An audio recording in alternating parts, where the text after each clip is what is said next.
अश्विनी उपाध्याय जी ने जो याचिका सुप्रीम कोर्ट में दाखिल की थी वो 2014 में दाखिल की थी और खास बात यह है कि जब केंद्र सरकार कोर्ट में याचिकाएं दाखिल हुई तो फिर से उनकी याचिका को बहाल किया गया। और अश्विनी जी, मैं आपसे ये जानना चाहूंगा कि सुप्रीम कोर्ट की ओर जो फैसला दिया गया उसमें मुख्य बातें क्या हैं। सबसे अहम बात तो यही है कि सुप्रीम कोर्ट ने केंद्र सरकार के फैसले को सही ठहराया है, बहाल किया है। उसके आगे आप जो कानून पहलू हैं उस पर जरा प्रकाश डालें। सुप्रीम कोर्ट ने टोटल 8 क्वेश्चंस फ्रेम किए और 8 के 8 क्वेश्चन पे एक एक करके जवाब दिया।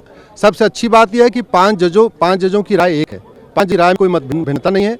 और जो केंद्र सरकार ने फैसला लिया राष्ट्रपति के माध्यम से, उन सभी फैसलों को अपहेड कर दिया है। सुप्रीम कोर्ट ने कहा है आर्टिकल 35 हटाना बिल्कुल सही था, आर्टिकल 370 को हटाना बिल्कुल सही था। एक दलील ये दी गई थी कश्मीर में राष्ट्रपति शासन है, ऐसे 370 को कैसे डाइल्यूट किया गया। सुप्रीम कोर्ट ने उसको भी कहा कि विधानसभा के भी राष्ट्रपति अपने पावर से उसको कर सकते हैं। एक जो सवाल आया था कि आपने उसको वहाँ राष्ट्रपति शासन लगा के उसको केंद्र शासित प्रदेश बना दिया, उसके बारे में भी सुप्रीम कोर्ट ने कह दिया है कि जम्मू कश्मीर को केंद्र शासित प्रदेश बनाने का जो तरीका है उस तरीके कोई खामी नहीं है, वो किया जा सकता है। यानी कि अब जो लद्दाख है वो केंद्र शासित प्रदेश रहेगा और जम्मू कश्मीर को एक राज्य बनाने की जो सिफारिश यानी कि सुप्रीम कोर्ट ने जो कहा है उस पर अब केंद्र सरकार आगे काम करेगी और चुनाव के लिए भी काम करेगी। केंद्र सरकार ने अपनी तरफ से भी कहा था कि जो लद्दाख है वो कंटिन्यू यूनियन टेरिटरी रहेगा।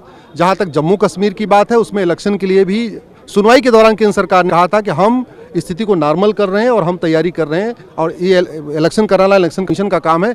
आज माननीय सुप्रीम कोर्ट ने इलेक्शन कमीशन को बोला है कि आप वहां तैयारी शुरू करिए, जिससे कि 30 सितंबर 2024 यानी अब से अगले 10 महीने के अंदर वहां चुनाव कराए जा सकते। तो चुनाव होना चाहिए। हम ये तो इसमें हम लोग कोई ऑब्जेक्शन नहीं था।